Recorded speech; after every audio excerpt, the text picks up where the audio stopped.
샬롬, 이동춘 목사입니다.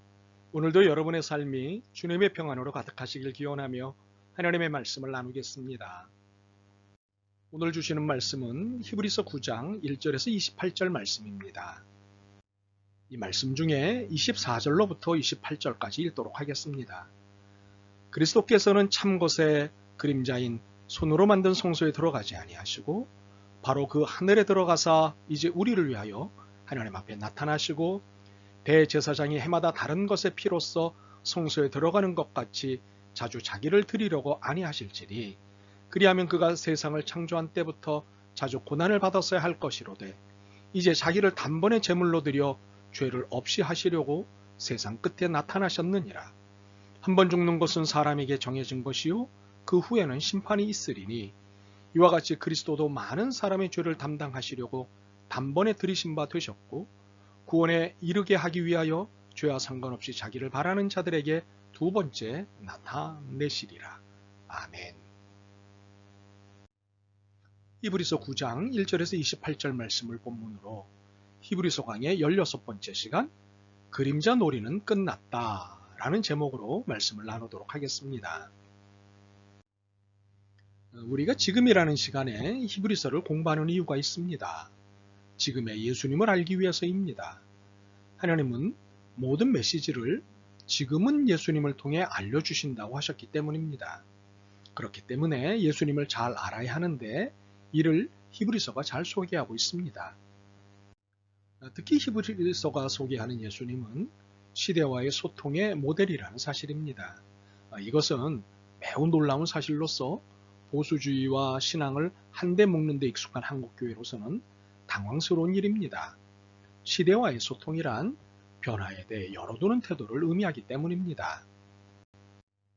우리가 앞에 히브리서 공부에서 알게 된 예수님은 이 시대가 작동하는 방식인 분권화, 자율성, 네트워크의 개념을 이미 체득하신 상태라는 사실이었습니다.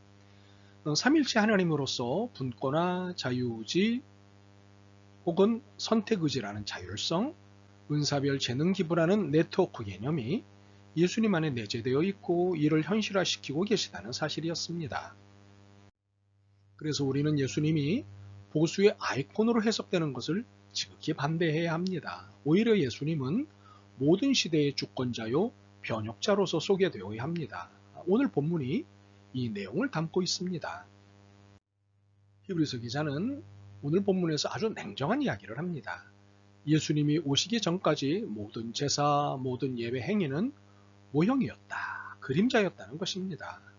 그렇다면 예수님이 오시고 난 후부터 드려지는 제사, 예배가 진짜일 것입니다.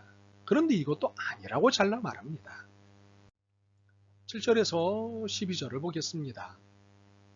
오직 둘째 장막은 대제사장이 홀로 1년에 한 번 들어가되 자기와 백성의 허물을 위하여 드리는 피 없이는 아니하나니 성령이 이로써 보이신 것은 첫 장막이 서 있을 동안에는 성소에 들어가는 길이 아직 나타나지 아니한 것이라. 이 장막은 현재까지의 비유니 이에 따라 드리는 예물과 제사는 섬기는 자를 그 양심상 온전하게 할 수 없나니 이런 것은 먹고 마시는 것과 여러 가지 씻는 것과 함께 육체의 예법일 뿐이며 개혁할 때까지 맡겨둔 것이니라. 그리스도께서는 장래 좋은 일의 대제사장으로 오사 손으로 짓지 아니한 것 곧 이 창조에 속하지 아니한 더 크고 온전한 장막으로 말미암아 염소와 송아지의 피로 하지 아니하고 오직 자기의 피로 영원한 속죄를 이루사 단번에 성소에 들어가셨느니라. 23절에서 26절을 보겠습니다. 그러므로 하늘에 있는 것들의 모형은 이런 것들로서 정결하게 할 필요가 있었으나 하늘에 있는 그것들은 이런 것들보다 더 좋은 제물로 할지니라. 그리스도께서는 참것의 그림자인 손으로 만든 성소에 들어가지 아니하시고 바로 그 하늘에 들어가사 이제 우리를 위하여 하나님 앞에 나타나시고 대제사장이 해마다 다른 것의 피로써 성소에 들어가는 것 같이 자주 자기를 드리려고 아니하실지니 그리하면 그가 세상을 창조한 때부터 자주 고난을 받았어야 할 것이로되 이제 자기를 단번에 제물로 드려 죄를 없이 하시려고 세상 끝에 나타나셨느니라. 여러분 감이 잡히십니까? 진짜 제사, 진짜 예배는 예수님이 오신 이후부터가 아니라 예수님, 바로 예수님 자신인 것입니다. 예수님 자신이 예배가 되신다는 것입니다. 성육신이 예배의 시작이고 십자가가 예배의 완성이라는 것이지요. 구약의 제사법은 출애굽기 아래이기에 나와 있는 대로 세심하고 조심스러운 규정과 규칙을 가지고 있습니다. 온 촉각을 곤두세워야 할 정도의 엄격함을 가지고 있습니다.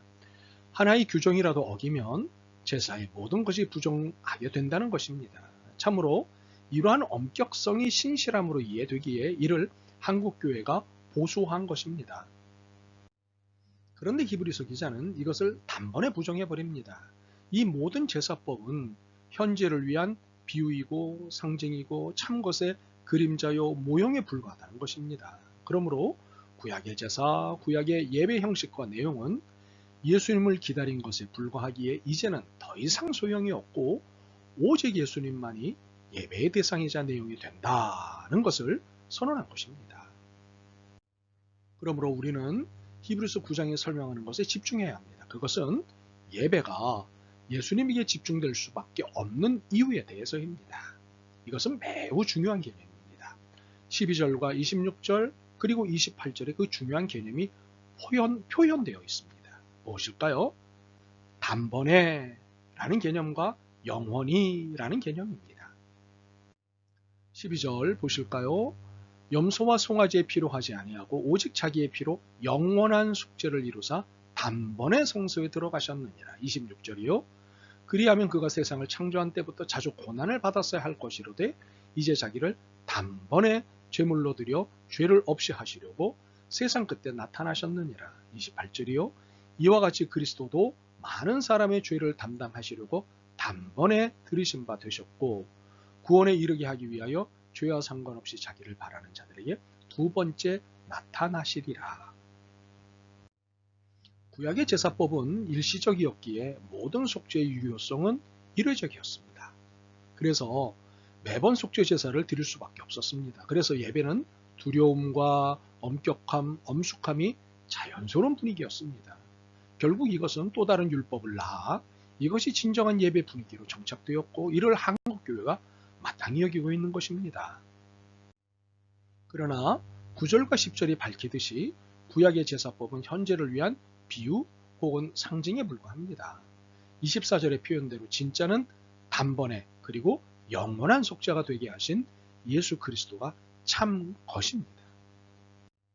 그렇습니다. 예수 그리스도의 이 우주적 희생으로 말미암아 더 이상 두려움과 엄격함, 엄숙함으로 드리는 예배는 의미가 없게 되었습니다. 오히려 예배는 기다림과 설렘 그리고 감격과 흥분이 자연스러운 것입니다. 예배의 대상이 날 구원하신 예수 그리스도이시고 예배의 내용이 우리를 구원에 이르게 하시는 예수 그리스도이시기 때문입니다. 28절입니다. 이와 같이 그리스도도 많은 사람의 죄를 담당하시려고 단번에 들이신 바 되셨고 구원에 이르게 하기 위하여 죄와 상관없이 자기를 바라는 자들에게 두 번째 나타나시리라. 28절은 우리를 흥분시키는 말씀이 들어있습니다.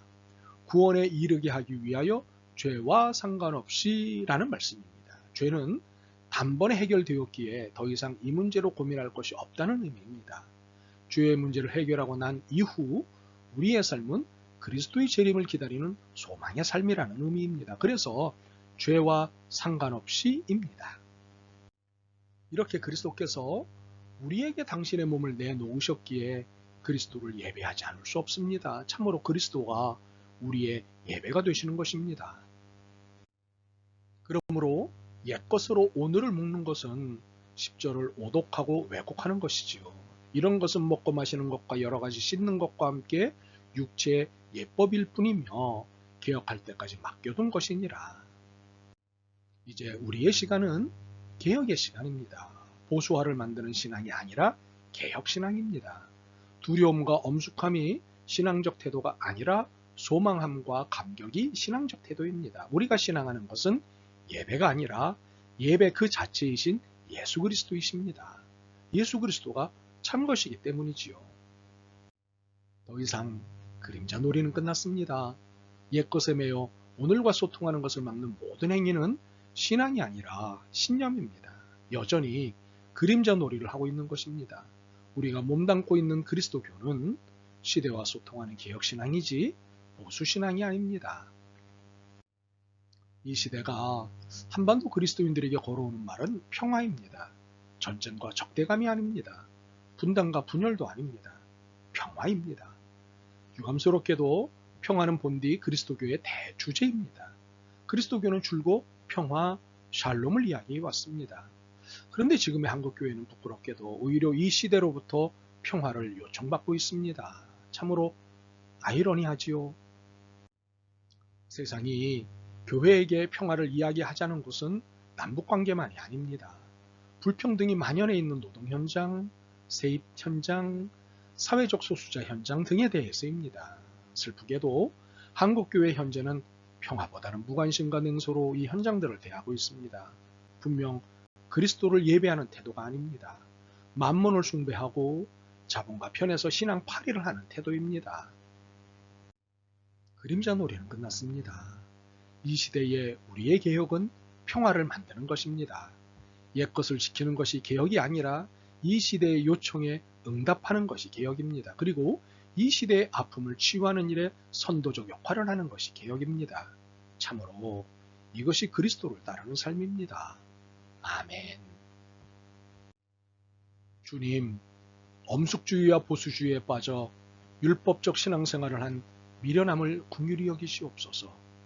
이제 이 시대와의 거룩한 소통을 통해 예수님의 현실성과 진실성을 드러내는 삶을 살게 도와주옵소서. 진정 그림자 놀이를 끝내게 믿음을 주옵소서. 예수 그리스도의 이름으로 기도드립니다. 아멘. 오늘도 여러분의 믿음과 삶을 응원합니다. 사랑합니다.